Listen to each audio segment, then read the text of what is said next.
पदारविन्दे विनिवेशयन्तं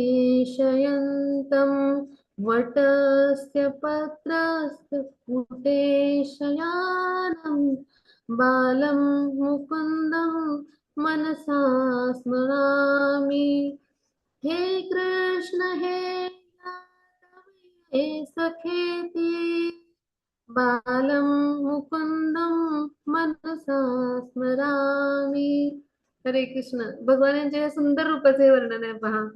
आता जे आपण लीला चर्चा केली ना, तर त्याविषयी ही सुंदर स्तुती आहे बालमुकुंद स्तोत्र म्हणून. त्याच्यामध्ये हे वर्णन आहे भगवान हे कसे पद्धतीनं शयन करतात. करारविंदे पदारविंदम म्हणजे काय की आपले करारविंद म्हणजे कर कमल म्हणजे भगवानाच्या प्रत्येक हाताला पायाला आपण कमळांची इतके सुकुमार आहेत की भौतिक जगतातले कमळाचीच उपमा देऊ शकतो. म्हणून कवी ही योजना देतात. मग काय करतात करारविंद म्हणजे काय की भगवान जे आहेत तर ते काय करतात की आपल्या हातांनी पदारविंद म्हणजे आपल्या पायाचा अंगठा आपल्या मुखात घालतात.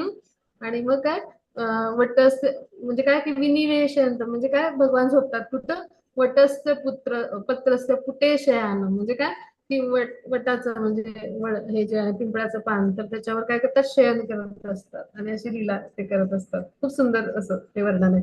आपण बालमुकुंद स्तोत्र पाहूया युट्यूब वर मिळालं तर सगळ्यांना. आणि त्याची म्हणजे याची तर लिरिक्स त्यामुळे मला ही शेअर लीला आहे ना करून द्या त्याचा मग. आनंद. मला याची हा लिरिक्स शेअर करून द्या मला. खूप सुंदर आहे. हो नक्की मी नक्की. प्रयत्न करीन तर आपण म्हणायचं. सगळ्यांनी माझ्याने जमलं तसं मी म्हणून मी शेअर करीन म्हणजे याची. नक्की नक्की तुम्ही पूर्ण तुमच्या आवाजात छान असा होईल तो करा पाठवून द्या. मी तुम्हाला पाठवते लिरिक्स. माझा काही एवढा आवाज छान नाही मला आपलं जमेल तसं काम चलाव मी गाते. तुमचं पण छानच आहे. खूपच छान आहे.